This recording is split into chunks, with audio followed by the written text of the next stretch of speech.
Okay အဲ့တော့စပြီပေါ့နော်စပြီဆိုတော့ကျွန်တော်ထုံးစံတိုင်းပဲကျွန်တော်တို့ဒီ IVS ကြောင်းစရေးမိတ်ဆက်ပါမယ်ကျွန်တော် IVS ဆိုတာကတော့ကျွန်တော်တို့က industry အတွက်ကိုကျွန်တော်တို့က vocational သင်တန်းတွေဖွင့်မှုလုပ်နေတဲ့ program ပေါ့နော်အဲ့တော့ Institute of Vocational Studies ဆိုပြီးတော့ကျွန်တော်တို့နာမည်ပေးထားတာပေါ့အဲ့တော့အဲ့မှာကျွန်တော် industry program ဆိုပြီးကျွန်တော်တို့လုပ်တယ် industry program ဆိုတာကဘာလဲဆိုလို့ရှိရင်တကယ်ကvocational study ဆိုတဲ့သဘောတရားအရဟိုကကျွန်တော်တို့ vocational education ဆိုတာသူကလုပ်ငန်းခွင်ဝင်ဟိုပါပေါ့သင်ကြားရေးပေါ့နော်သင်ကြားရေး training ပေါ့နော် training ဆိုတာသင်ကြားရေးတဲ့ဆိုတော့လေ့ကျင့်ရေးပေါ့နော်အဲ့တော့လုံရင်းသင်သင်ရင်းလို့ဆိုရတာပေါ့ဒါကခုန vocational ရဲ့အခြေခံပေါ့နော်အဲ့တော့vocational education အတွက်ကိုကျွန်တော်တို့ကဒီ vocational center ကျွန်တော်တို့ထောင်ပေါ့ဒီ vocational center အနေနဲ့ကကျွန်တော်တို့ကပါလို့ရှိရင်ရွေချက်က2ခုရှိပါတယ်တခုကတော့ of course ဟိုအများစုပြောကြတဲ့ရွေချက်ပေါ့နော်ဗာလဲဆိုတော့ industry နဲ့ဒီဘက်ကဒီဟိုပါပေါ့နော်ဒီ training ခုနthe center တွေဘက်နဲ့နောက်ပြီးတော့တစ်ဖက်ကကျွန်တော်တို့ကပါလို့ရှိရင် train center မှာလာတက်မဲ့တင်နန်းသားတွေကနေ industry ကိုသွားနိုင်တယ်ဆိုရဲအခွင့်အလမ်းပေါ့နော်အလုပ်ကိုင်ခွင့်လမ်းအဲ့ဒီခုနပြောတဲ့ hand skill gap ပေါ့ကျွန်တော်တို့တကယ်ကဟိုဘက်ဒီဘက်ချားမှာကျွန်တော် gap ဖြစ်နေဆိုတဲ့ကိစ္စကျွန်တော်မြောက်ကျွန်တော်တို့ကဟို narrow ဖြစ်သွားအောင်တဖြည်းဖြည်းနဲ့နည်းသွားအောင်ရော့ကျသွားအောင်ဒီဘက်က hand skill gap ဆိုတော့ knowing doing gap ပေါ့ဒါဟိုချိုးကြတဲ့ခါကျွန်တော်ဟိုလောက်တက်တယ်မပြောတတ်ဘူးချိုးကြတဲ့ခါကျွန်တော်ပြောတယ်မလုပ်တတ်ဘူးချိုးကြတဲ့ခါကျွန်တော်ပြောတယ်လုပ်တတ်တယ်မှတ်တမ်းမရေးတတ်ဘူးမှတ်တမ်းရှိတယ်လောက်တက်ပြောတယ်ဒါပေမဲ့ကျွန်တော်တို့ကမသုံးတတ်တတ်ဘူးပေါ့အဲ့လိုအဆင့်ဆင့်ကျွန်တော်ရှိရတဲ့ဆိုအဲ့မှာကျွန်တော်တို့ကလက်တွေ့လုပ်တဲ့ဆိုတဲ့အခါမှာခက်ခဲလေးရှိတယ်အဲ့ဒါကိုကျွန်တော်တို့က IVS နဲ့တိုက်တာတစ်ခုထိကျွန်တော်တို့ထိရောက်ထောက်ပံ့သွားနိုင်မှုကြီးရတာပေါ့နော်ဒုတိယတစ်ခုကတော့ဒါကဘာလဲပတ်သက်ပြဿနာပေါ့ကျွန်တော်တို့က unemployment နဲ့ unemployment ပေါ့နော်ဟို unemployment ဆိုတာကတော့ခုနကျွန်တော်တို့ကိုတက်တဲ့ပညာထက်ရော့ပြီးတော့ကိုကလုပ်ခွင့်ရတာပေါ့ကိုကတက်တာငကားဖမ်းတယ်ဒါပေမဲ့ကိုကငားဖမ်းနေရတယ်အဲ့ဒါက unemployment ကြတဲ့ခါကျတော့ကျွန်တော်သိတဲ့အတိုင်းပဲအလုပ်ရှိတာပေါ့နော်ဆိုတော့အဲ့ပြဿနာတွေလည်းကျွန်တော်တို့ကသတိဖုံနဲ့ဝင်ပြီးရှင်းမိနေမှုရွေးတာပေါ့နော်အဲ့တော့ vocational ကတော့သူကအလုပ်ကိုအမြန်ဆုံးရစီတယ်ဆိုတော့လမ်းကြောင်းကိုသွားတဲ့ program ဟုတ်လို့ကျွန်တော်တို့ကဒါတိတိရောက်ကူနိုင်မယ်လို့ကျွန်တော်ယုံကြည်တာပေါ့ဒါကတော့ကျွန်တော် vocational program ရဲ့အခြေခံပါအဲ့တော့အခုလက်ရှိကကျွန်တော်တို့တာထွက်နေနေတာကျွန်တော်တို့က Genesis platform နဲ့ကျွန်တော်တို့ပါတာလုပ်တယ်ပေါ့ကျွန်တော်ကဒီဘက်မှာ Genesis platform မှာလည်း ecosystem enabler နဲ့ပါထားတယ်ပေါ့အဲ့တော့ဘာလဲဆိုလို့ရှိရင် Genesis platform ဆိုတာကကျွန်တော်ဒီကောင်က hacker နဲ့အဓိကပတ်သက်တာပေါ့ဒါပေမဲ့တော့ hacker မှာတော့ရေးရမနေဘူးကျွန်တော် hacker adjacent industry နဲ့လည်းပါတာလိုက်ထားရှိတယ်ရှိတော့အဓိကယူချက်ကတော့ခုနစေုံနဲ့တခြားကုသရေးလုပ်ငန်းများရဲ့တိုးတက်မှုလုပ်ငန်းဆိုင်ချိုးနိုင်ရတဲ့ကို people process technology နဲ့တခြား system နဲ့တခြားလိုအပ်တဲ့အထောက်ပံ့တွေရရှိနိုင်အောင်စေုံပန်ရှင်တွေကနေပြီးစူးစီးပြီးစတင်တဲ့ကွန်ရက်ပေါ့နော်ဆိုတော့အဲ့ဒါကကျွန်တော်တို့က Genesis အဲ့ဒါ Genesis နဲ့ကျွန်တော်တို့ကချိတ်ဆက်ပြီးတော့ကျွန်တော်တို့ကအခြေခံအဖြစ်တော့ကျွန်တော်တို့ venture ကျွန်တော်6ခုဖွဲ့ထားတာပေါ့နော်ခုန hacker ပေါ့ခုနကျမ်းမာရေးနဲ့ပတ်သက်တဲ့ဟာ engineering IT ဟလာ business education general အဲ့တော့ hacker တွေမကောက်ဘူးတကယ်တော့ကျွန်တော် hacker တော့ကျွန်တော်တို့ကဟို Genesis ဘက်ကနေပြီး partnership ပြရဆိုတဲ့အခါမှာကျွန်တော်တို့အလုပ်ကိုင်ခွင့်လာ hacker မှာလည်းပေါ်တယ်ဆိုတဲ့အခါကျွန်တော် hacker ကိုတော့အဓိကone of the primary segment တွေကျွန်တော်ထားရဆိုမယ်တကယ် hacker မဟုတ်ဘဲနဲ့ခြား sector ဆိုရင်ကျွန်တော်တို့ကခုန retail လို့ဘာလဲပြီးတော့ခြားဟိုပေါ့ logistics supply chain လို့နောက်ပြီးတော့ကျွန်တော်တို့ခုနကဒီဟိုပါပေါ့နော်တင်ကြားရေးဘက်ချန်တွေဒါတွေအကုန်လုံးလည်းကျွန်တော်တို့ဖြည်းဖြည်းနဲ့အဲ့ဒါစုံအောင်ပေါ့ကျွန်တော်လုပ်တာပေါ့နော်အဲ့တော့အပတ်စဉ်ကျွန်တော်တို့ကဒီလိုမျိုးကျွန်တော်တို့က vocational landscape ဆိုတဲ့ဟိုပါပေါ့ top လေးကျွန်တော်တို့အပတ်စဉ်ပြောပါတယ်ပြောအခုဆိုလို့ရှင်ဒါကပထမဆုံး medical နဲ့ engineering ပြီးတော့ကျွန်တော်တို့ကဘာကြောင့်ဖြစ်လဲဆိုတဲ့အခါကျွန်တော် business ပေါ့နော်နောက်ပိုင်းကျတော့ကျွန်တော် health IT နဲ့ health tech ပေါ့နော်အခုဒီတစ်ခေါက်ကဒါ9ချိန်မြောက်ပါဒီတစ်ခေါက်ကတော့အားလုံးသိကြတဲ့အတိုင်းပဲဒါသင်ကြားရေး industry ကဆရာဆရာမတွေပြေးထားပါတော့တကယ်ရှိရတော့အဲ့တော့အခုလောဆယ်ကတော့ကျွန်တော်တို့ကဒီအလုပ်ကိုင်နဲ့ပတ်သက်တဲ့ခုနကဟိုအခြေအနေပေါ့နော်ကိုယ့်ရဲ့ background တွေပါနေတယ်ပတ်သက်ပြီးကျွန်တော်တို့ကလွတ်လွတ်လပ်ကျွန်တော်ဆွေးနွေးကြပါပါတယ်အဲ့တော့ဆရာစန်းလင်းထွတ်အဖွဲ့ကိုမိတ်ဆက်ပြီးပါတော့အဓိကကျွန်တော်ဒီတစ်ခေါက်ဖိတ်ခေါ်ထားတဲ့အဖွဲ့ရတော့ကျွန်တော်တို့ကဒီ KBC လုပ်ငန်းပေါ့နော် group of company ပေါ့ KBC group of company ရဲ့ခုနကအတိုင်းရပါတယ်အဲ့တော့အဲ့ဒါကိုကျွန်တော်ကကိုယ်စလဲပေါ့နော်ခုနဆရာစန်းလင်းထွတ်လားဆရာစန်းလင်းထွတ်ဆိုဆရာစန်းလင်းထွတ်ဟုတ်ကဲ့ပါဆရာအဲ့တော့အဲ့ဒါကိုယ်အဖွဲ့နဲ့ကိုဆရာမိတ်ဆက်ပြီးပါအောင်ကိုယ်အဖွဲ့နဲ့ကိုပေါ့နော်ကိုစာရေးမိတ်ဆက်ပါအောင်နောက်ပြီးတော့အဲ့ဒါခုနအဲ့တော့ဆရာစန်းထွတ်ကစာရေးကိုစာမိတ်ဆက်တဲ့အခါမှာကျွန်တော်ရဲ့ဟို request ကတော့နံပါတ်1ကတော့ ပါဘောနော်ကိုကအလုပ်လုပ်ဖြစ်တယ်ဆိုတဲ့ဟာက10တန်းအောင်ပြီးကလေးကအလုပ်စလုပ်ဖြစ်သလား10တန်းမအောင်ငင်လေးကလုပ်သလားဒါမှမဟုတ်ရှင်ဘိုးရမှလုပ်ဖြစ်တာလားအဲ့တော့အဲ့ဒီအလုပ်ကိုစပြီးတော့ဝင်တဲ့ entry လေးပေါ့နော်နောက်ကိုယ့်ရဲ့လုပ်ငန်းတာဝန်လေးနဲ့ကိုယ့်ရဲ့ industry မှာကို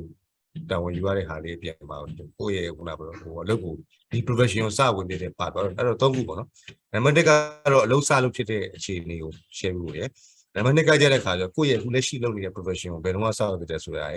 ယ်နံပါတ်3ကကြတဲ့ခါကျတော့ပါလို့ရှိခုနကိုယ့်ရဲ့လုပ်ငန်းတာဝန်လေးကပါလေပေါ့နော်အဲ့ဒါလေးဆက်ပြပါဦးခင်ဗျာဟုတ်ကဲ့အားလုံးပဲမင်္ဂလာပါခင်ဗျာကျွန်တော်နာမည်ကတော့ကိုစံလင်းတို့ဖြစ်ပါတယ်ကျွန်တော်အခုလက်ရှိမှာ KBTC International School ရဲ့ Activity Department မှာလိုင်းကြပါဌာနမှုတာဝန်ယူထားပါတယ် Hello ကြားပါလားခင်ဗျာ Hello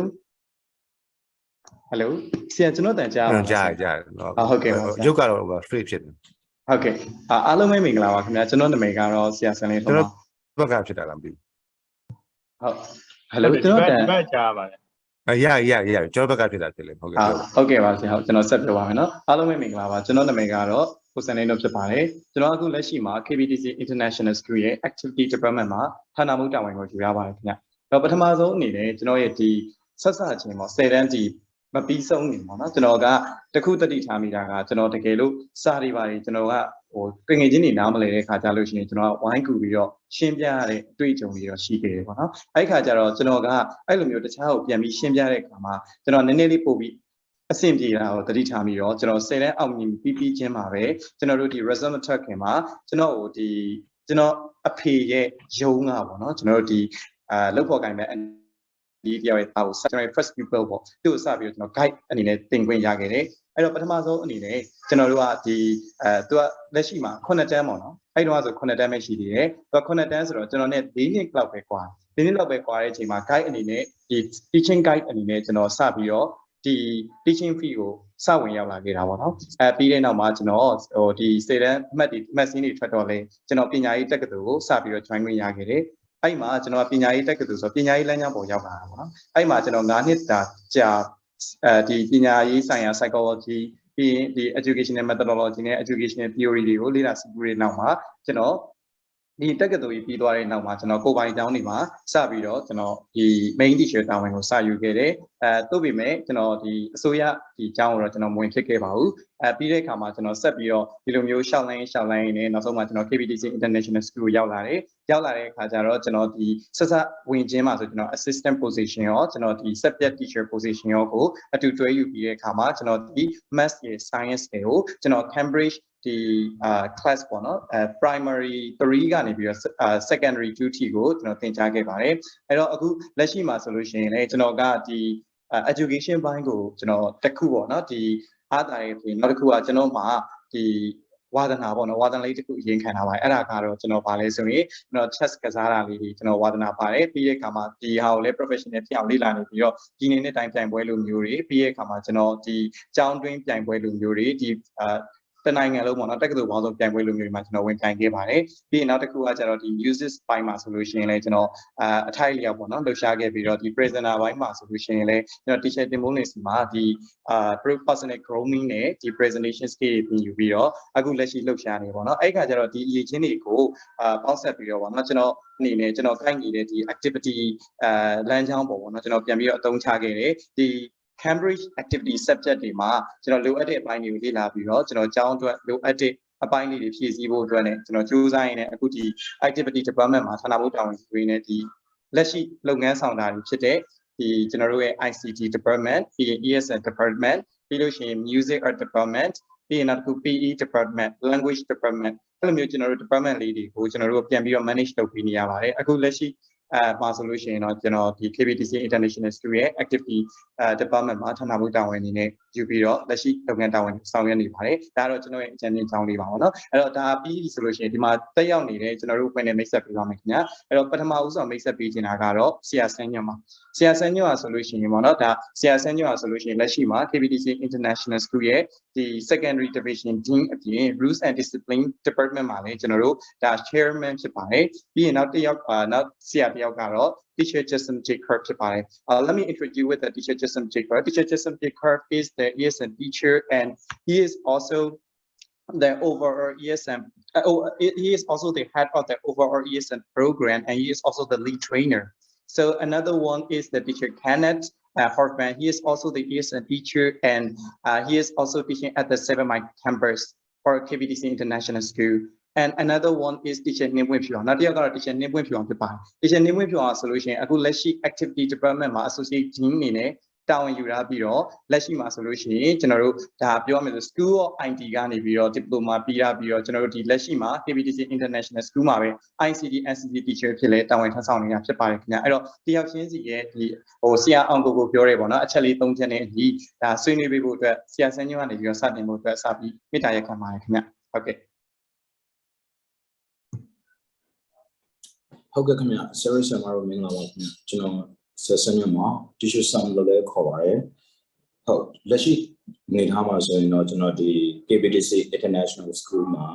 secondary division မှာကျွန်တော် dean တယောက်အနေနဲ့တာဝန်ယူလုပ်ဆောင်နေပါတယ်နောက်တစ်ချက်ကတော့ဒီကျွန်တော်တို့ဒီကျောင်း site ပေါ့နော်တခြား sector တွေမှာဆိုလို့ရှိရင်ဒီကျွန်တော်တို့မှာ school disciplinary committee ဆိုရှိပါတယ်ကျောင်းစည်းကမ်းရေးရာဌာနပေါ့နော်ဆိုတော့အဲ့ဒီ committee မှာဆိုလို့ရှိရင်လည်းကျွန်တော် chairman လုပ်ပါတယ်ခင်ဗျဟုတ်ကဲ့ပါခင်ဗျဆိုတော့ကျွန်တော်တို့ဒီ career နဲ့ပတ်သက်လို့ပေါ့နော်အခုလက်ရှိဒီလိုနေတာအထိလမ်းခဲ့တဲ့ပုံစံလေးပေါ့ခင်ဗျဆိုတော့ကျွန်တော်ပထမဦးဆုံးကတော့ဒီ childhood ကပဲစမှာပဲ childhood မှာ already ကျွန်တော်တို့မဲ့ဒီ dreams တွေရှိတယ်အဲ့ target goals တွေရှိတယ်အဲ့ဒီ goals တွေကိုကျွန်တော်ကိုယ်တိုင်ပေါ့နော်မသိခဲ့တဲ့အပြင်နောက်ဆုံးဘယ်လိုဖြစ်လဲဆိုတော့တက်တဲ့ကွက်မရှိခြင်းများပေါ့ဒီအရာတွေကကျွန်တော်တို့ဒီအထူးသဖြင့်ပေါ့16ပိုင်းလောက်မှာပေါ့ဆိုလို့ရှိရင်လူငယ်တွေအဖြစ်များတဲ့အရာပေါ့ဆိုတော့တချို့နေရာတွေကျတော့လေဒီသူတို့သိထားတဲ့အရာတခုသူတို့ဖြစ်ချင်တဲ့အရာတခုဒီတကယ်ဖြစ်ခဲ့ပြီးမှမဖြစ်ခဲ့ရတာမျိုးလည်းရှိတယ်ပေါ့တကယ်ဖြစ်ခဲ့မှာတကယ်လုပ်ချင်တဲ့အရာဦးစံရဟယ်လိုဟုတ်ကဲ့ပါလေမိကုန်းလေးကလေနည်းနည်းပြန်shape လို့ရှိရင်မိကုန်းလေးကကို experience share ဖို့ဆိုတာဟုတ်ကဲ့အဲ့တော့ကိုယ့်ရဲ့ experience ကိုစပြီးပြောဖို့လုပ်ဟုတ်ကဲ့ပါဟုတ်ဆိုပြရစီအဲ့တော့ experience ကကျွန်တော်ရဲ့မိကုန်းက repeat လုပ်လို့ရှိရင်ကျွန်တော်တို့ကဘာဆိုလို့ရှိရင်ဒီစပြီးတော့ဟိုပေါ့10ရက်အောင်မှလုပ်ဖြစ်တာလား10ရက်မအောင်ငယ်လုပ်ဖြစ်ခဲ့သလား10ရက်အောင်ပြီးသွားတဲ့အချိန်မှာလုပ်ဖြစ်သလားပေါ့နော်ပြီးတော့မှကျွန်တော်တို့ကဒီ profession ကိုစဝင်တဲ့အကြောင်းရယ်နောက်တဲ့အသေးသေးကတော့ကျွန်တော်ပြီးရင်ဆက်ဆွေးနွေးတယ်ဗျာကိုအဲ့ဒါလေးတော့ကျေးဇူးပါဗျာဟုတ်ဆိုတော့ကျွန်တော်ဒီ matrix exam အောင်သွားတဲ့အခါမှာပေါ့ကျွန်တော်ဒီ study guide ပုံစံမျိုးအနေထားမျိုးနဲ့ကျွန်တော်တစ်နှစ်လောက်ခဲ့တယ်ပေါ့နော်တစ်နှစ်လောက်ခဲ့တယ်ပြီးတော့နောက်တစ်ခါလဲကျတော့ကျွန်တော် university life မှာကျွန်တော် English specialization ယူရခင်ဗျဆိုတော့အဲ့ဒီကနေuniversity တက်နေတဲ့ဒီ campus life အတော်တွင်မှာကျွန်တော်တောက်လျှောက် progress ပေါ့ဒီ tutor ဘောအနေနဲ့ကျွန်တော်သွားခဲ့တယ်အဲ့ဒီကနေကျွန်တော် graduate ဖြစ်သွားတဲ့အခါမျိုးမှာကျွန်တော်ဒီ education fees တွေမှာပဲပေါ့နော်အထူးသဖြင့် math experience တွေနောက်တစ်ခုဒီ ELSO ပေါ့ဒီ ELSO သင်တာမျိုးတွေရှိတယ်တခြားအပြင်ကလေးတွေပေါ့နော်ဆိုတော့အဲ့ဒီလိုပုံစံမျိုးပဲဖြစ်တန်းလာခဲ့နောက်ပိုင်းလည်းကြော်လဲကျွန်တော်တို့ဒီ IGCSE သင်ပေးရတာမျိုးတွေရှိတယ်အခုဒီနောက်ပိုင်းဆိုကျွန်တော် international fees တွေကိုရောက်လာတယ်ပေါ့နော် KBTC နဲ့ကျွန်တော်နဲ့စပြီးတွေ့တဲ့အချိန်က KBTC International School စပြီးထောင်တဲ့ batch 1အစပေါ့နော် batch 1အစမှာကျွန်တော်တို့စပြီးရောက်ခဲ့ပါတယ် batch 1ပေါ့နော်အဲ့ဒီကကလေးတွေ orientation ကိုကျွန်တော်လုပ်ခဲ့ရတယ်အဲ့ဒီ undersing KBTC နဲ့ကျွန်တော်တို့ဒီဒိုးလူပေါင်းပတ်လက်တွဲလာတာပေါ့နော်အခုဆို KBTC မှာလည်း batch တွေလည်းအများကြီးဖြစ်လာခဲ့ပြီး academic year တွေလည်းပြီးဆုံးကျော်လွန်ခဲ့ပြီပေါ့နော်အဲ့လိုပုံစံမျိုးဆိုတော့တက်တန်းရင်လာတဲ့အကြောင်းလေးတွေကြောင့်လည်းဖြစ်လာပြီပေါ့အဲ့ဒီအနေထားမှာဆိုရင်ကျွန်တော်လက်ရှိအနေထားမှာဆိုရင် subject teacher ပေါ့ဆိုတော့ Cambridge subject teacher အနေနဲ့ secondary division မှာဝင်သင်ပါတယ်အခုလက်ရှိမှာတော့ secondary 3 တန်းခွဲတွေမှာကျွန်တော်သင်နေပါတယ်ဟုတ်အဲ့လိုပုံစံမျိုးပါခင်ဗျအခုလက်ရှိမှာဆိုရင်တော့ကျွန်တော်ဒီ secondary division မှာလည်းဌာနမှုပေါ့နော်တခြားတစ်ဖက်မှာလည်းကျောင်းစည်းကမ်းရေးရာမှာကျွန်တော်ဥက္ကဋ္ဌအဖြစ်တောင်းရင်ဆောင်ရွက်ပေးနေပါတယ်ခင်ဗျဟုတ်ကဲ့ပါခင်ဗျဟုတ်ကဲ့ကျေးဇူးများတင်ပါတယ်အဲ့ဒါဆိုလို့ရှိရင်ဟိုပါ discussion မှာစစချင်းမိတ်ဆက်တဲ့ဟာလေးကစလိုက်ကြအောင်နော်ပြီးတော့မှကျွန်တော်အသေးစိတ်ကျွန်တော်ထပ်ပြီးဆွေးနွေးပါမယ်ဟုတ်ကဲ့အဲ့ဒါဆိုလို့ရှိရင်ခုဟိုဟာနောက်တစ်ယောက်ကကျတော့ဘယ်ဆရာဖြစ်မလဲTeacher Jacob, I want to request you to introduce your experience in teaching and please present teacher. This is the time for you. Okay, so hi, good morning everyone. I am morning. Kasim Jacob Fuller Ibanez. You can call me Teacher Jacob. And beyond my expertise, I am trained to teach in colleges or training colleges and teaching institutions. And also most of my job roles are like trainers and are often mentors in the workplace who have the expertise to offer a job training, specifically in educational field, wherein I always give pupils or students to have new knowledges, and trainers add skills onto existing knowledge. And I uh, I serve as an academic advisor as well in different academic institutions, and my major expertise is more on ESL and linguistics. Far I see. from, I would love to I would love to exert more effort by training people, especially in this country, Myanmar. I see. I see. So I have a question. You're from Philippines? Yes, I'm from the Philippines. I see. So how did you start your career? I mean, because in a country, right, there are different levels of education that the people start their career. Some people just start their career when even before they are matriculated. Some are just sort of starting their career after their matriculation, and some are only starting their career only after their graduation. So how about you? What's your journey into this to become this kind of sort of a professional in this field? Okay, my journey. Well, I graduated when I was 20 years old, and then I pushed my parents to work abroad. I mean, I pushed them to allow me to work abroad, and I started working as a teacher in the country of Thailand. And after working there for 7 years, or probably 6 years, I'm not so sure, because I discount numbers of years. I see. And I was invited by a local owner of the school from Thailand to work in Myanmar, and I was like, I don't know about Myanmar country, and I was like curious, and I was given a chance to be a language arts and writing facilitator under McGraw-Hill and British Council. But among the countries that I work with, I prefer Myanmar because the intelligence in English language is way better than the other ones. And I have been serving I for see. So yeah, 10 years and still happy to be here in Myanmar. I see. I see. So apart from teaching English, before your graduation, did you happen to work in any industry, like any experience in other things like before your 20s? Well, not at all. I only have academic related work stuff. That's what I've caught.